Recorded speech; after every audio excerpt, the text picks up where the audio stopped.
Well, they made it back. Laman, Lemuel, Sam, and Nephi have managed to convince Ishmael and his family to be able to join them out in the wilderness, and they make it back to where Lehi and Sariah are camped. And it's a happy occasion. And Lehi and his family are finally done with their back and forth back to Jerusalem, which is about time. Now, if there's one thing that Lehi's been doing consistently this whole time, that's been having visions. And so Lehi dreams another dream. He has another vision. And in this vision, he's in a dark and a dreary wilderness. And while there, he sees a man dressed in a white robe. And the man tells him to follow him. And so Lehi does. He starts to follow this man. But while he's following him, it starts to get really dark. And Lehi gets freaked out because it's so dark he can't see anything. But Lehi, in this moment of terror, decides to pray. And he calls out to the Lord. And the Lord answers him by making it so that he could start to see again. And he sees that he's in this field and that there's a tree there. And as he approaches this tree, he sees that it's got fruit. And then that fruit is something that's desirable to make people happy. And so Lehi approaches that tree and he partakes of the fruit. He eats some of it. And he says it's delicious. It was better than anything he'd ever tasted before. So being the good father and the good husband that Lehi is, after he's experienced this wonderful joy that comes with eating of this fruit from this tree, he immediately thinks, I want to share that with my family. And so he starts looking around for them. And he sees a river next to him and a chasm next to that river. And he then finds Sariah, Nephi, and Sam that are standing a little ways off. And he beckons them and calls them and says, come to the tree. Come partake of this fruit that's going to make you so happy, so filled with joy. And so they do. They come to him. They join him. And they partake of the fruit. And they're able to join Lehi in this joyful experience. And Lehi looks around again and he says, wait, I need Laman and Lemuel. They're the rest of my family. And he looks over and he sees them and he beckons them the same way that he beckoned to Nephi and to Sariah and Sam. But Laman and Lemuel won't go. They decide no, they don't want to follow what their fathers commanded, and they go off in a different direction. This is hard for Lehi. He's a good father. But he looks out and he sees that there's a path leading up to the tree and a straight iron rod leading along the path all the way up to this tree. And he sees that there's a bunch of people trying to make their way towards the tree. And some of the people come up to this path and start following it towards the tree. But he sees that there's this mist of darkness that comes. And it gets in the way, makes it so the people can't see, so they fall off the path, they're not able to get there, and they wander off and are lost. But other people he sees come forward, and instead of just trying to walk through the mist of darkness on this path that they won't be able to see, they not only get onto the path, but then they grab hold of that iron rod. And they follow that, something that they can feel, that they can grasp and hold on to.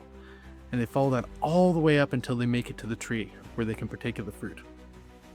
And Lehi sees them do this, and they go up and they start partaking of the fruit. But some of the people that are there partaking of the fruit start to look around and act as if they're ashamed of what they're doing. Lehi's confused by this. I mean, this is fruit that makes you so happy. And he looks around to try and see why they're acting this way. And he sees across the river, across the chasm, this massive building that's over there, floating in the air, filled with people. He calls it this great and spacious building. And the people that are in that building are dressed in really nice clothes. And they look super fancy. And they're pointing at the people partaking of the fruit of the tree. And they're mocking them and making fun of them and jeering at them. And some of the people that are partaking of the fruit hear this and see this. And they're ashamed. And so it causes some of those people that have even experienced that joy to leave what they'd experienced, to leave this happiness, and to wander off and be lost. But other people stayed. Other people kept partaking of the fruit and didn't pay attention to what the people in this great and spacious building were telling them. And so they stayed and they were able to experience that. And Lehi looks around and he sees other people. He even sees some that aren't even trying to make it towards the tree. Some who are just wandering in diverse paths, and some who are trying to make it to that great and spacious building.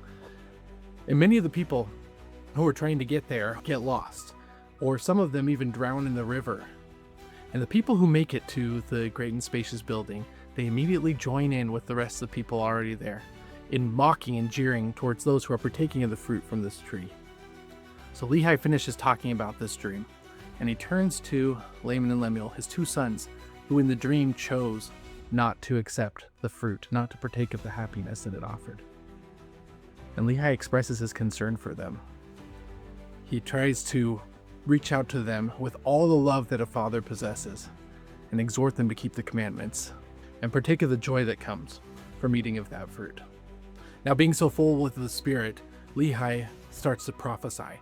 He starts to talk about some of the same things that he had told to the Jews. He talks about the wickedness of the Jews and how they were going to be brought into captivity by the Babylonians. And then he continues to talk. He talks about how 600 years from the time that they left Jerusalem, that a Messiah would be raised up among the Israelites. And he talks about how ahead of this Messiah coming, there would be another prophet raised up, which we know to be John the Baptist. He talks about how this prophet would baptize the Messiah, and how this Messiah would be ultimately rejected by his people, how they would slay him, and how the people of Israel would be scattered. In fact, he includes that his family, them leaving Jerusalem and going to the promised land that the Lord is going to direct them to, is going to be part of that ultimate scattering of Israel. And that eventually there would be a return, how Israel itself would eventually be gathered in once again. So Lehi sees all this and he communicates it to everybody that's gathered there with him. And this leads Nephi, his righteous, wonderful son, to want to know more, to want to see what his father saw. And that leads him to being able to have his own vision where he sees all that his father saw and more. And we'll talk about that in the next part of this tale from the Testament.